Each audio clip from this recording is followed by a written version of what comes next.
Comment être une personne plus cultivée si à l'heure actuelle t'as pas baigné dans un environnement qui te permet d'avoir une culture générale hyper développée et que ça te saoule en fait de pas pouvoir participer à certaines conversations parce que tu n'as pas les connaissances requises, que ce soit avec tes potes, avec des proches, avec des personnes que tu viens de rencontrer, c'est toujours hyper sympa d'avoir une culture générale assez vaste pour pouvoir parler de plusieurs sujets différents et ne pas avoir rien à se dire comme ça et se regarder dans le blanc des yeux. Du coup, je vais te donner mes petites techniques que j'applique de manière hebdomadaire ou quotidienne pour avoir une culture générale un peu plus développée. Pour moi, la base des bases, si tu vas avoir une bonne culture générale, c'est de sortir de ta zone de confort. Ça veut dire que si t'es fan de rap par exemple, et ben en fait tu vas aller t'intéresser à du jazz, du métal, du classique. Si t'es fan de K-pop, tu peux aussi aller t'intéresser au rap. Si t'es fan de classique ou de jazz, tu peux t'intéresser au rap. En fait, je trouve ça hyper important déjà de s'intéresser à tout type de musique. C'est pareil pour les films. Genre si t'es une grosse habituée de films romantiques, et bah essaie de t'intéresser un peu plus au thriller. Si t'es une fan de films d'horreur, et bah essaie de t'intéresser un petit peu plus aux films romantiques. Et je te jure que juste en t'intéressant un petit peu à des choses qui sortent de ta zone de confort, déjà tu peux peut-être trouver des choses qui te plaisent réellement et que tu n'avais pas encore découvert parce que bah tu t'étais pas intéressé. Et si tu fais ça dans tous les domaines, ça va vraiment te permettre d'avoir une grosse culture générale petit à petit. Ensuite, hyper important aussi, il ne faut pas avoir honte de demander. C'est-à-dire que si tu parles d'un sujet avec des copines et que bah, tu ne comprends pas en fait le sujet en question ou que tu comprends pas quelque chose dans le sujet,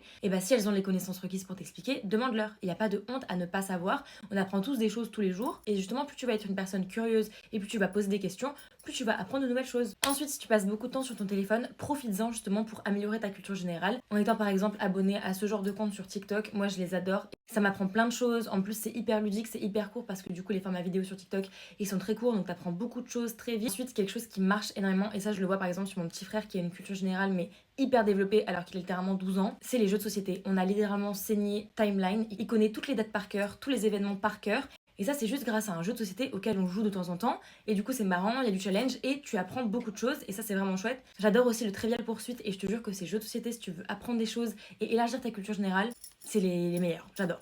Ensuite, les reportages, t'en as tellement sur Netflix, sur Prime Video, sur Disney+, même à la télé tout simplement. Ça te permet de t'intéresser à des sujets aussi qui sortent du coup de ta zone de confort. Parce que littéralement sur Netflix, t'as tout et n'importe quoi en termes de documentaires, reportages, et ça, je trouve ça mais tellement chouette. Donc si tu veux vraiment améliorer ta culture générale, tout est servi sur un plateau d'argent. Et enfin, si quand tu regardes une série, un film, ou que tu parles avec tes copines ou quoi, et que tu comprends pas un mot ou une expression, écris-la dans un petit carnet, je regarde toujours un petit carnet sur toi, et ensuite tu vas juste chercher la définition sur internet et la noter à côté de manière assez concise.